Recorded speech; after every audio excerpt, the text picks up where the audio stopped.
Welcome to The Lonely Star. We're diving into something a bit unsettling today. It's the scenario of nuclear war in our modern world.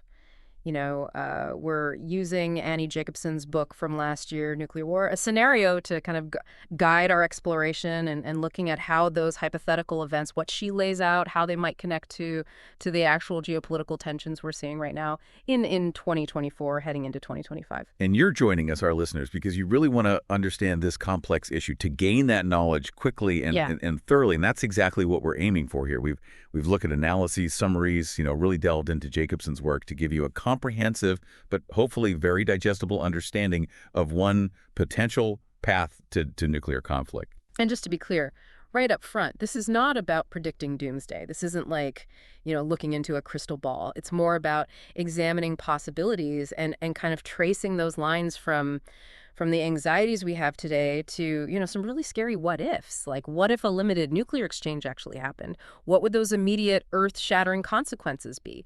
And what are the ripple effects that could extend for generations? Right, right. It's about understanding the potential pathways, even if the specifics are debatable or unlikely. So with that in mind, I think a good place to start is with the initial spark. Yeah, yeah. Where does Jacobsen envision this whole nightmare scenario beginning? Well, according to our research, the book opens with a surprise attack, a North Korean nuclear attack on the United States. What are your initial thoughts on that as a starting point? What stands out to you about that scenario? I mean, I guess the first thing that comes to mind is just the sheer unexpectedness of it. The idea of North Korea, obviously, they have nuclear weapons, but a nation that you might consider somewhat isolated and maybe even unpredictable in some ways, the idea of them initiating a first strike against the continental U.S., it definitely sends chills down your spine. Right, right. It's not necessarily the first actor you might imagine in this kind of global catastrophe. And then there's the specific targets themselves. What Yeah. what did you think about Jacobsen's choice of the Pentagon in Washington, D.C., hit by a Hwasong-17 ICBM, and then the Diablo Canyon nuclear power plant in California, struck by a submarine-launched missile? Those feel deliberately chosen, don't they? Oh, absolutely. One, the nerve center of American military power, the Pentagon, and the other, a critical piece of civilian infrastructure.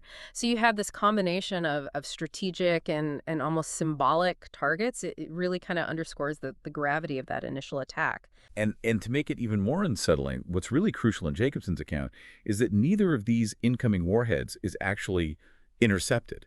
That failure to intercept becomes the immediate catalyst, setting off this chain reaction based on existing U.S. military protocols. It throws us right into this reality where the unimaginable has already happened, and the established procedures, almost automatic procedures, they just take over. It creates this sense of terrifying inevitability, doesn't it? Like a pre-programmed response kicking in during this moment of absolute chaos and horror. And that leads us, I think, directly to this concept that seems absolutely central to how Jacobson's scenario escalates so quickly. Yeah. The policy known as launch on warning. Yeah, absolutely. It's definitely a cornerstone of her whole narrative. Launch on warning, for those who might not be familiar, is essentially the doctrine of launching your own nuclear weapons upon the early indication of an incoming attack. And the rationale behind it is to ensure that your weapons aren't destroyed on the ground, before you have a chance to retaliate. But the research we looked at and Jacobsen's portrayal really highlight how incredibly dangerous this policy is. Well, it's the razor-thin margin for error, isn't it? I mean, imagine the fate of the world hinging on just minutes, maybe even seconds of information. And that information could be incomplete, or it could be misinterpreted, or it could even be completely false. You could have a technical glitch, a mistaken radar reading, and suddenly the order to launch is given, and that's it. Yeah, I mean, it's a system designed for speed, at the expense of deliberation and verification. And the research really emphasizes how launch on warning leaves practically no room for double checking, Yeah. for making absolutely sure that what you're seeing is a real attack and not a false alarm. You're basically relying on automated systems and split-second decisions in the most high-stakes situation imaginable. So yeah, the risk of accidental war is just massively amplified by this policy. And it's not hard to imagine all the things that could go wrong in that kind of situation, right? I mean, you have human beings under unimaginable pressure, you have complex technology that can malfunction, you have the potential for miscommunication or even deliberate deception. It's a recipe for disaster. And unfortunately, in Jacobson's scenario, this is exactly what propels us into the next devastating phase of her narrative, this terrifying 92-minute countdown. So can you walk us through how that initial strike against the U.S., which is already catastrophic in itself, then escalates so quickly in such a short amount of time? So the U.S., obviously reeling from this unprecedented attack, retaliates against North Korea, which in a way, is what you might expect. But it's the method of that retaliation that proves so crucial and so terrifying in Jacobson's account. They launched their nuclear arsenal over the North Pole. Right, right. They choose a trajectory that seems intended to minimize collateral damage, to avoid hitting other countries. But that's where it takes this really alarming turn. This response, which, is intended to be targeted at North Korea, is tragically misread by Russia. And they interpret it as an attack directed at them. And that misinterpretation, that single moment of misunderstanding in the midst of all this chaos is really what seals the fate of millions, maybe even billions of people. Because what Russia is seeing, they see U.S. missiles traversing their airspace, even if the intended target is thousands of miles away. And in their minds, and you have to try to understand the mindset here, they interpret this as a potential first strike, an attempt to take out their own nuclear capabilities before they can respond. So you have this incredible confluence of speed, of assumption, of pre-existing tension and mistrust. It really highlights just how fragile the entire system of nuclear deterrence is. Absolutely. And the consequences of this misinterpretation are simply devastating. Russia launches a full-scale nuclear counterstrike against the United States. And the scale of this it's almost incomprehensible. Within just 92 minutes from that initial North Korean launch, the U.S. is hit by approximately 1,000 Russian nuclear warheads. I mean, it's difficult to even wrap your mind around that level of destruction. It's not just numbers on a page. It's potentially the end of civilization as we know it. Right. It's not just a war. It's a global cataclysm. Right. And what's even more horrifying, I think, is that Jacobsen doesn't stop there. She doesn't conclude her narrative with those initial blasts. She forces us to confront the long-term consequences, the aftermath of this nuclear exchange. So what did our research reveal about those long-term effects? What are the impacts that would extend far beyond those initial 92 minutes? Well, this is where the scenario becomes truly apocalyptic. We're talking about nuclear winter, a period of prolonged darkness and bitter cold.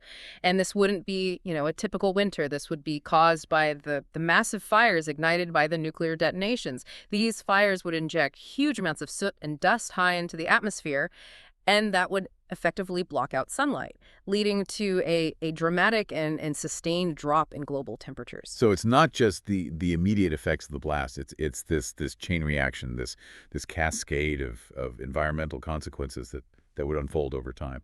Exactly. Wow. And the most immediate and devastating impact of that would be the collapse of agriculture, leading to global famine on a scale that's never been seen before. And to add to that, there's the lingering radiation, the fallout from the detonations.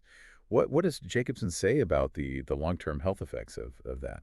Well, the research highlights the horrific and long-lasting effects of radiation poisoning. I mean, it wouldn't just be an immediate threat. It would continue to affect survivors for years, even decades, leading to widespread illness and death.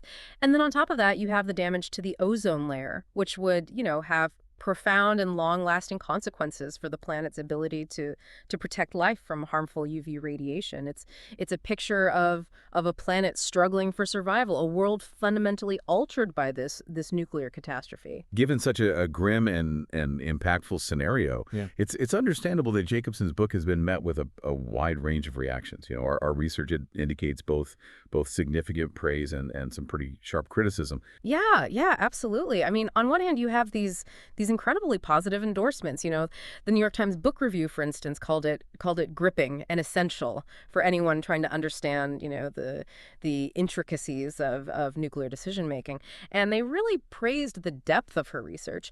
Then you have the Wall Street Journal, which, went straight for the gut-wrenching impact, labeling it terrifying. And The Guardian commended it for taking this complex and scary topic and explaining it in a way that's surprisingly straightforward. So there's definitely a sense from some reviewers that she achieved her goal of raising awareness, of making people really grapple with this issue. Oh yeah, but the reception wasn't universally glowing, right? There were definitely some critics who raised concerns about the book. Right, right. So what were some of the main points of contention or disagreement? Where did the book fall short for some people? Well, for instance, the U.S. Army War College Review, they found it to be a well-written but ultimately flawed overview, and their main point of concern was the low probability they assigned to that initial surprise North Korean ICBM strike. And they suggested that, because of that, because that foundation of the scenario was maybe not as realistic, it made the whole thing feel a bit more like fiction than a plausible near-term possibility. So it's a question of plausibility of how likely this specific scenario is to actually play out. Yeah. And then Responsible Statecraft went even further, arguing that the book focuses on the least likely scenario and doesn't really do enough to explain the motivations or the strategic thinking that might lead to such an attack. And then some experts, like Peter Husey, they even challenged the book's accuracy when it comes to, things like nuclear deterrence theory and the current state of U.S. military readiness. So you have this really interesting divergence of viewpoints. On one hand, praise for the book's impact, for its readability, for the way it brings this complex issue to life.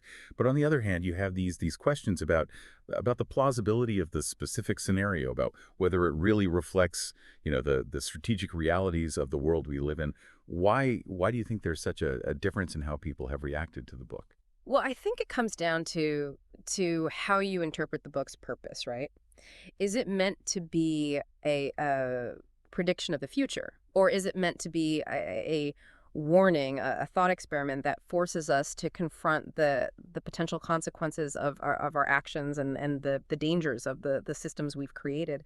And even if the specific catalyst for nuclear war is debated, the chain of events that Jacobsen lays out, the rapid escalation, the reliance on these hair trigger policies, and there's utterly devastating consequences. I mean, those are all things that we need to be thinking about.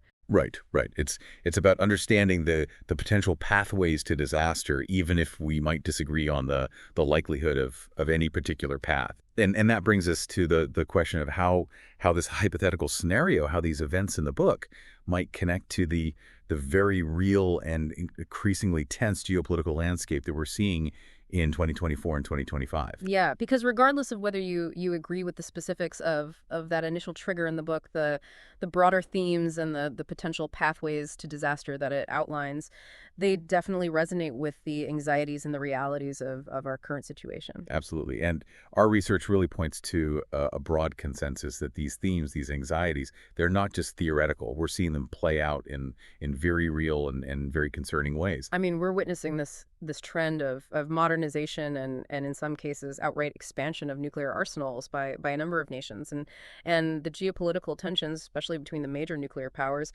they feel as strained and as volatile as they have been in decades, honestly. Right, right. Yeah. It's like this return to a kind of Cold War mentality, but with even more players and even more advanced weapons. Yeah, and maybe most worrying of all, the frameworks and the agreements that were, designed to prevent nuclear conflict, the arms control treaties, that they're either eroding or in some cases they're collapsing completely.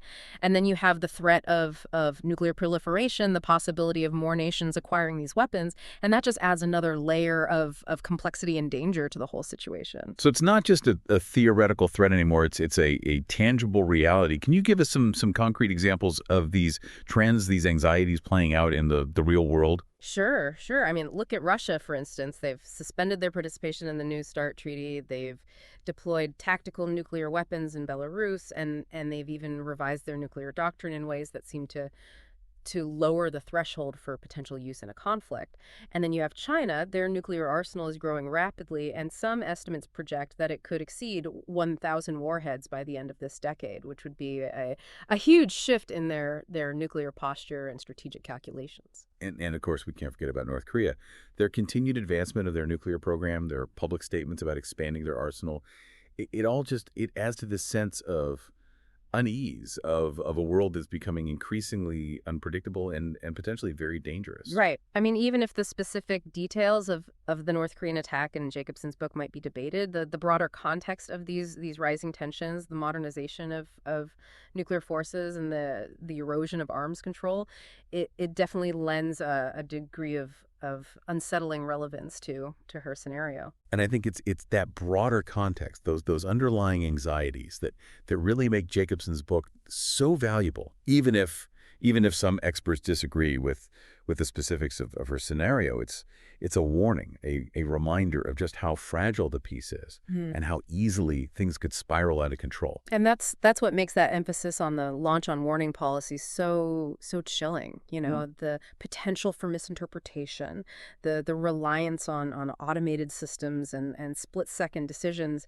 It highlights just how precarious the whole system of nuclear deterrence really is. And when you combine that with the increasing tensions, the mistrust, the lack of communication that we're seeing in the world today, it's a recipe for disaster. It really is. And it's something that we as a global society need to be thinking about very seriously. Yeah. How do we manage these risks? How do we prevent this nightmare scenario from becoming a reality? Yeah. I mean, it's a question that we can't afford to ignore. So to our listeners out there, we really hope that this deep dive into Annie Jacobsen's nuclear war a scenario has provided you with a clearer, though perhaps more unsettling understanding of the potential risks that we face and the critical discussions that are happening right now surrounding nuclear policy. There's definitely much more to explore, much more to unpack when it comes to this vital area. And we encourage you to continue your own research, to have these conversations, to really engage with this issue because it's something that affects us all. Thank you for joining us today on The Lonely Star. The truth is stranger than fiction. Goodbye for now, and we invite you to join us for our next deep dive.